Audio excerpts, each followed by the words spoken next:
Musa, manusia kepunyaan Allah. Banyak tokoh muncul dalam Alkitab. Musa adalah orang yang menonjol di antaranya. Nyawanya terancam sejak lahir seperti Tuhan Yesus.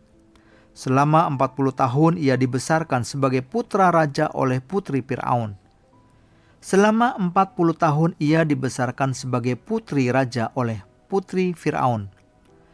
Setelah itu selama 40 tahun ia membina diri sendiri sambil memelihara kawanan domba Yitro di padang gurun Median. Setelah itu selama 40 tahun ia mengeluarkan bangsa Israel dan mendidik mereka. 40 tahun pertama Musa berpikir ia sendiri adalah orang yang hebat. 40 tahun yang berikutnya Musa berpikir bahwa ia sendiri bukan siapa-siapa. 40 tahun yang berikutnya, Musa menyadari bahwa Tuhan Allah melakukan pekerjaan yang luar biasa melalui manusia yang bukan siapa-siapa. Ia adalah pemimpin yang terhebat dalam sejarah manusia. Ia ialah seorang yang sangat lembut hatinya, lebih dari setiap manusia yang ada di atas muka bumi. Ia menerima 10 titah dari Tuhan Allah yang harus ditaati oleh manusia. Ia menulis hukum Taurat. Kehidupannya berjalan 120 tahun. Ia menjalani kehidupan yang berliku-liku.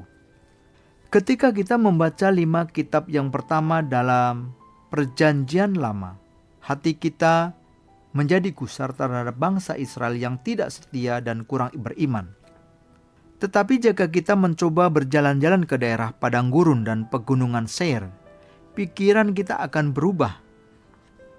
Sampai-sampai kita berpikir, karena merekalah bangsa Israel, maka mereka tidak membunuh Musa dan Harun dengan melempari batu.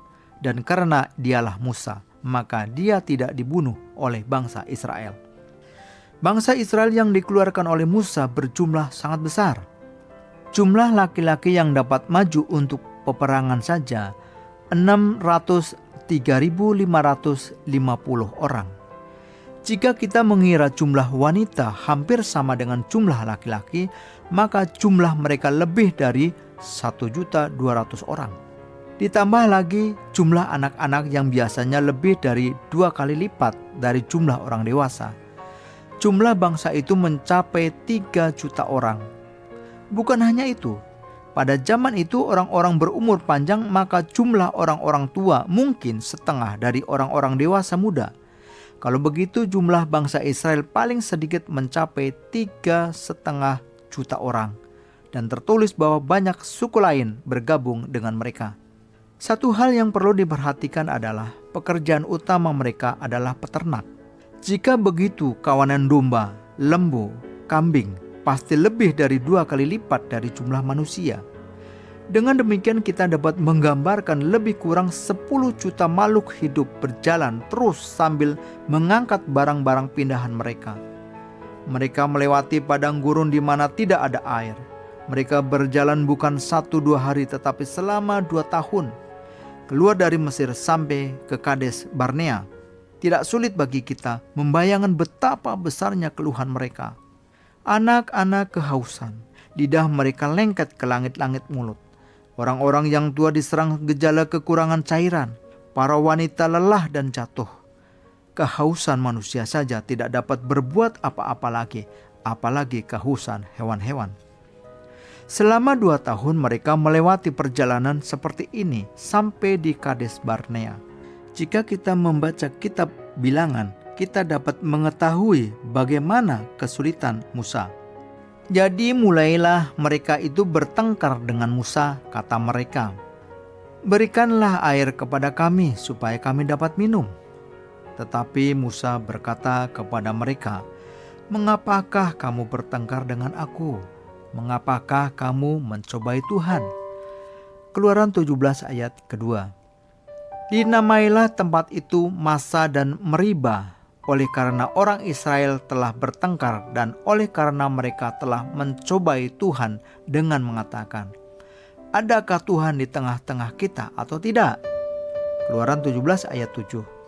Dan bertengkarlah bangsa itu dengan Musa, katanya, sekiranya kami mati binasa pada waktu saudara-saudara kami mati binasa di hadapan Tuhan.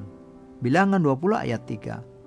Itulah mata air Meriba, tempat orang Israel bertengkar dengan Tuhan, dan ia menunjukkan kekudusannya di antara mereka. Bilangan 20 ayat yang ke-13. Musa yang memimpin bangsa itu tanpa pertengkaran dan dalam kestabilan, bersabar dengan hati yang lembut. Hal itu sangat luar biasa. Maka tertulis, kelembutan hati Musa lebih dari setiap manusia yang ada di atas muka bumi. Bangsa Israel mengeluh tanpa henti-hentinya. Namun demikian, Musa terus bersabar dan bersabar. Ia bisa bersabar seperti itu oleh karena ia membina diri sendiri sambil memelihara kawanan domba Yitro, mertuanya di padang gurun Midian selama 40 tahun.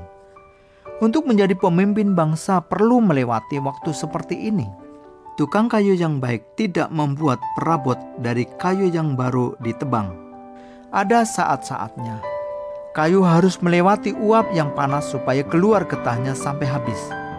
Kayu juga harus dibiarkan beberapa tahun dalam air kotor supaya urat kayunya menjadi usang. Adapun Musa ialah seorang yang sangat lembut hatinya, lebih dari setiap manusia yang di atas muka bumi. Bilangan 12 ayat yang ketiga. Ia membimbing orang-orang yang rendah hati. Rendah hati dalam Alkitab bahasa Indonesia, dalam bahasa Korea dan bahasa Inggris, meek, artinya lembut. Menurut hukum, dan ia mengajarkan jalan-jalannya kepada orang-orang yang rendah hati. Mazmur 25 ayat yang ke-9. Tetapi orang-orang yang rendah hati akan mewarisi negeri dan bergembira karena kesejahteraan yang berlimpah-limpah. Mazmur 37 ayat yang ke-11. Kelemah lembutan adalah buah Roh Kudus. Kelaliman adalah buah dari iblis. Seolah-olah dunia bisa dikuasai oleh yang lalim dan kuat, namun sebenarnya yang lemah lembutlah yang menguasai bumi. Berbahagialah orang yang lemah lembut karena mereka akan memiliki bumi. Matius 5 ayat yang ke-5. Tetapi buah roh ialah kasih, sukacita, damai sejahtera, kesabaran, kemurahan, kebaikan, kesetiaan, kelemah lembutan, penguasaan diri. Tidak ada hukum yang menentang hal-hal itu. Galatia 5 ayat 22 sampai 23. Yang perlu kita ketahui adalah bahwa Tuhan Allah menyukai orang yang lemah lembut. Tuhan Yesus juga lemah lembut, dan ia juga ingin mengajarkan hal itu. Salah satu buah Roh Kudus adalah kelemah lembutan. Dua kebajikan yang harus kita miliki untuk menghadapi orang-orang dunia adalah kelemah lembutan dan kerendahan hati. Karena dunia ini keras dan kasar, orang-orang mencari tempat yang lembut dan hangat di mana-mana. Orang-orang terus mengembara untuk mencari tempat seperti itu seumur hidup mereka. Kita tidak mampu mencegah kecenderungan dunia seperti itu. Namun keluarga dan gereja kita harus empuk dan lembut seperti pelukan seorang ibu. Dan karakter orang-orang kudus, khususnya pemimpin-pemimpin gereja, juga harus memiliki sifat yang lemah lembut dan rendah hati.